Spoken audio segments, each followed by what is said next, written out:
Welcome back to the Champion Adventures YouTube page. Today I'm going to show you in this video how to prep your front end. Some important facts or kind of things to acknowledge with prepping your motorcycle front end is a lot of people overlook the dryness of your handlebars and prepping your cables and your throttle. And today I'm going to show you kind of how I do things. In this setup, this is specifically a 450L, so we've got a couple extra, blinkers, switches, and electric start and stuff like that. You want to be pretty nice to your cables and your sheathing. You don't want to obviously use tie downs and cut any of that stuff. But to begin with the prep, and obviously we've got this motorcycle kind of taken apart already. If you don't know how to get to this point, you probably shouldn't be prepping your stuff, but here we go. All right, so the first step is to obviously take apart your handlebars and clean everything. When you're pulling the clutch in or spinning the throttle or using the front brake, there's always like a movement or an action, a lever or something that needs lubrication in order for that lever to feel really good. Some of you guys out there probably have felt your front brake and felt it notchy. It needs lubrication. It needs to be cleaned out. Often if you take it apart, it's going to be black and grimy. So I take everything apart, I clean everything. This process kind of needs to happen, every probably like 5 to 10 rides or like say bike washes, because when you pressure wash all this stuff, the water gets into it and sits in there and it's hard to get it all out, and usually like the water basically calcifies and just creates like a dry mess. So I use a Dumont for my cable lube, and I used their original formula. This is actually a bicycle chain lube that I learned about using a long ago.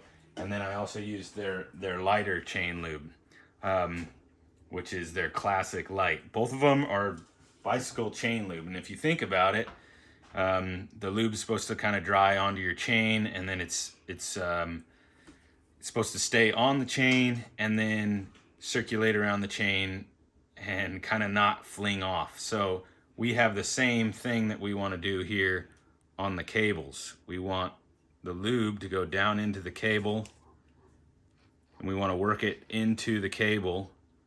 You got to kind of be patient with this process. It bubbles up and then you work it into the cable. So I always start with the thicker stuff, and then I use the thinner stuff to kind of top it off and kind of create some weight above the thicker stuff. And eventually the lube will work its way down the cable and hopefully stay on all of the action of the cable. And that way, when you go to pull it, it's always got good lube. The same thing with your throttle cables and maybe your hot start cable if you have that too. So after you get your cables lubed, I always clean my perch, or if you have a hydraulic clutch, you're going to be cleaning just the actual lever itself and the action of that. And so if we go over to the throttle side, here's a little tip that I use for obviously make sure everything's all clean. And I got the cables lubed. What I'll do is I'll take a little motor oil and I'll just barely drop some on the handlebar, kind of so it drips off like that, and then I work the throttle tube onto the handlebar and make sure that there's a nice even layer of motor oil. Now if you have like a full synthetic, that's going to be obviously the most slippery. If you don't have this throttle tube super clean and it's got grime in it, it's going to spin and feel like junk. If you get it as clean as possible and you've already kind of had sand in your throttle tube, it's the motor oil is going to do its best work for you over any other lube, in my opinion. You don't want too much, you just want a thin layer. And then when you go to put together your controls, you obviously, there's kind of a technique with certain throttles, but you got to be patient with getting the cables routed properly. And then you want to I use just Maxima grease on the spinning surface of the throttle tube lobe, so to say. So I'm going to put it where the cables sit, and then I'm also going to put it on the sides of the throttle tube.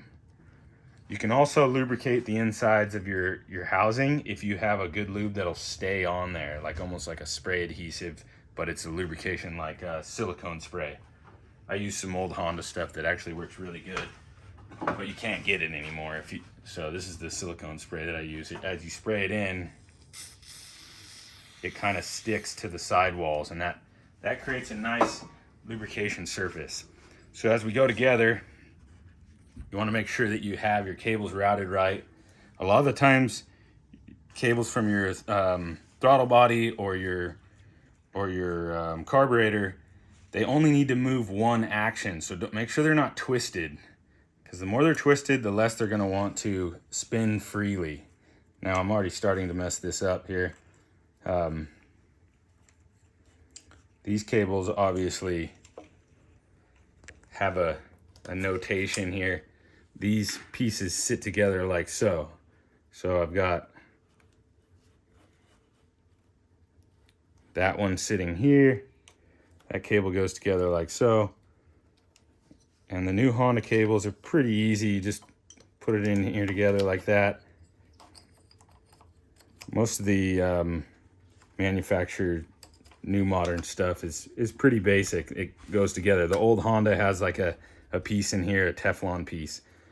The thing I want to note about prepping this system is when you go to install your throttle tube, a lot of what I learned when I was young is you put your throttle tube on the handlebar, you push it all the way to till it stops, and then you back it off a little bit.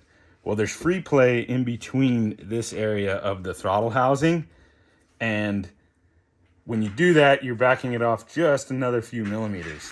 The way I've learned how to do this is you grab your throttle tube and you grab your housing. I better put both bolts in so you know that it's tight. So you grab your throttle tube and your housing together, all in one, and it pulls the housing and throttle tube together, all pointed this way, squeezing it, and then you push it all the way till it stops on the handlebar. And this is obviously if you have a full throttle tube, you didn't cut it to put wraparound handguards, and that's a whole nother video. But when I have this thing squeezed, I tighten it, and it locks the throttle housing, and then as I let go, you see the throttle tube makes its own gap, and it sits centered inside the throttle housing, and that same amount of space that we just made is now on the outside of this bar. So if you have a crash and the bike falls onto your plastic throttle tube or your aluminum, most likely it's like if it comes stock, yours is going to be plastic. If it falls on there, it's going to push up against the handlebar and then not create this squeeze of the plastic and burst your throttle tube. You're going to only get maybe a scratch on your throttle tube, depending on how hard you crash. But that's the key there. There's free play in here.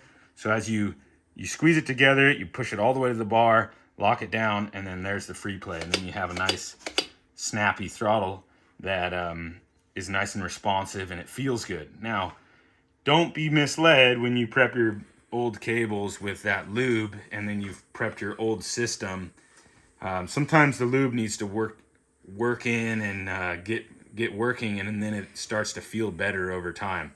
So if you just prep something and you had dirt in your throttle tube at first, it's going to get better a little bit over time. Don't forget to put your the dust sealed boots on properly, and then obviously we're going to move to the clutch system. Okay, now we're going to prep the clutch side, and if you have a cable drive clutch, this will help you. If you have a hydraulic clutch, you're only going to pay attention to one small area, and it's going to actually apply to the front brake side also. For a cable drive, I use a little bit of this is called Molly paste. It's actually from Honda. You can use Maxima grease, anything that's going to really stay in there. So this is part of your cable adjuster, and these threads are backwards, so we're going to go lefty tighty. And what I'm doing is I'm just adding a little lubrication to the threads, because if you have like a works connection clutch lever and you have that easy spin, it's got a little notching system. If you lubricate that, it's going to help you in adjusting it on the fly. we've already lubricated the cable with the Dumont Tech, and then so I kind of lube every action that moves with the cable. And when you pull the lever, the cable moves inside the adjuster, the cable end moves inside the lever itself, and then you have the lever action going around the bolt itself. Every point needs to be lubricated. So I'll use a little bit of lube here on the end of the cable. Now, if you have the stock system, it kind of gets a little tricky and they make it kind of difficult on you, but you got to kind of pre-slide that over and then pull it back. Sometimes it makes it messy, but the key thing is getting the lubrication on that piece of the cable and then getting it inside the adjuster. And when that happens, so now when you go to pull the cable, if it has any movement in it, it's going to be lubricated and it won't feel notchy like sometimes a cable will feel. The next step is to,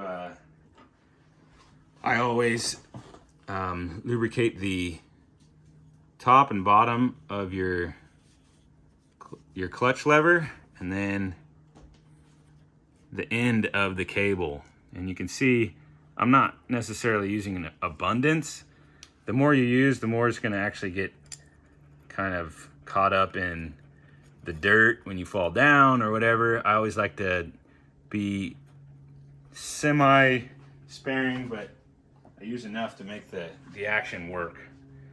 So then I'll lubricate the actual bolt that goes in. When you drive this bolt in, you want to be careful.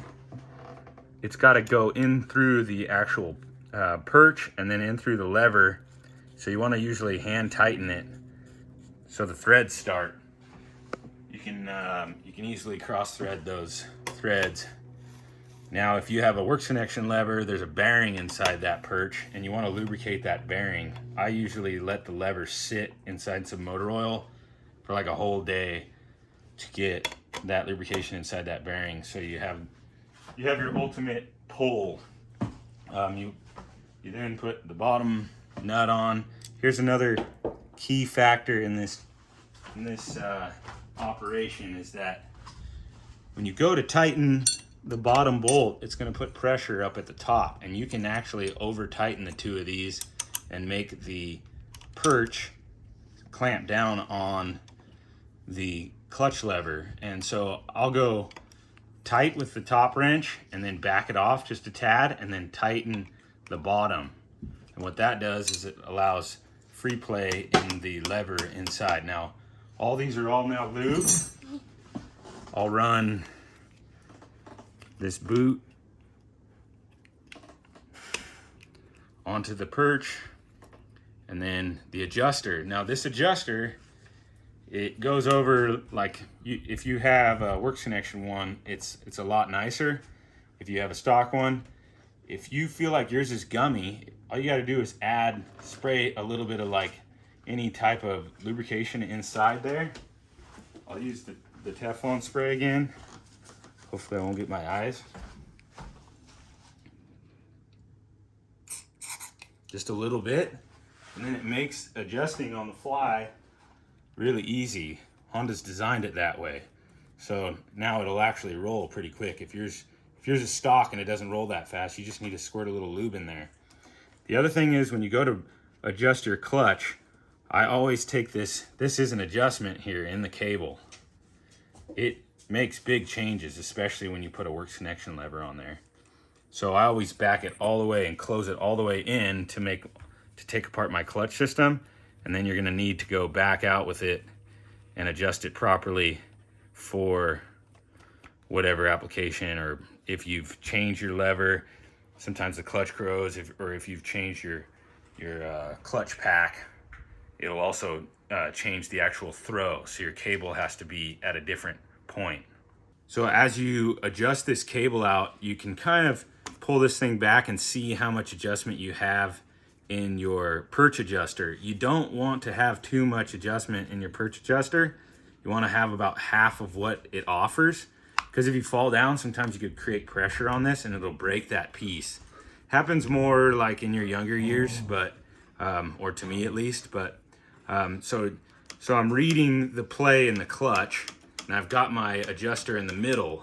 Now this is your adjustment when you're riding. So you want this adjustment in the middle so you can go in or out as your clutch heats up or cools down as you're racing or riding. So we have a decent amount of clutch throw, which is, it's probably about 3/4 of an inch to an inch. And we're gonna back this cable adjuster out to where I've gone now on the clutch where there's pretty much no adjustment. So I'll just go back a turn, and now we have like maybe about 1/4 of an inch to a 1/2 an inch. That's where I like. Some people like no adjustment, and if you like no adjustment, you're kind of going backwards, because that means there's always tension on the cable, and that means there's always tension on the clutch, which is pushing out on the clutch springs, which is not allowing full compaction of your clutch. So always make sure you have at least about 1/4 of an inch, or maybe 3/8 of an inch, some kind of play in your clutch to alleviate, so your clutch is actually completely closed when you're giving it the gas. That is a preference some people have. Anyways, we're talking about prep here, so we've lubricated the adjuster, the pivot point of the clutch lever, and the actual end of the cable in your clutch. Now, if you have a hydraulic clutch, you're just going to want to lubricate the pin that goes into your master cylinder of the clutch, and then also the pivot point of that, and then you're not going to have any of that notchy feel. And the same thing with setup on the front brake. When modern day, like better clutch setups for the master cylinders, they have a push pin, and I lubricate all of those moving parts to make sure that when you grab your cables, it all feels really nice. So your throttle feels nice, your clutch pulls really nice. You can set up a cable if you're really good at setting up a cable and using proper lube. You can set up a cable nearly to feel like a hydraulic clutch. It's going to feel a little rough when the engine's not running, because there's not a lot of oil in the components of the clutch throw pin and the bearing and stuff. But once it warms up, and your clutch will start feeling a lot nicer than you think. So really important stuff for handlebar setup. We can go in way more into depth about like bar adjustments. If you guys are interested in hearing about that stuff, let me know in the comments below. But as far as handlebar prep, this is the lubrication process that I use. I do this about, like I said, maybe every 5 to 10 rides, or when my stuff starts feeling like junk. If you do this whole process and your cables still feel like junk, you need to replace your cables. Don't buy an aftermarket cable, buy an OEM cable. They're the best. Some companies offer some that are kind of good, but sometimes the sheathing breaks down, and I've never felt anything better than a well-prepped OEM cable. Thanks for watching, and see you next time.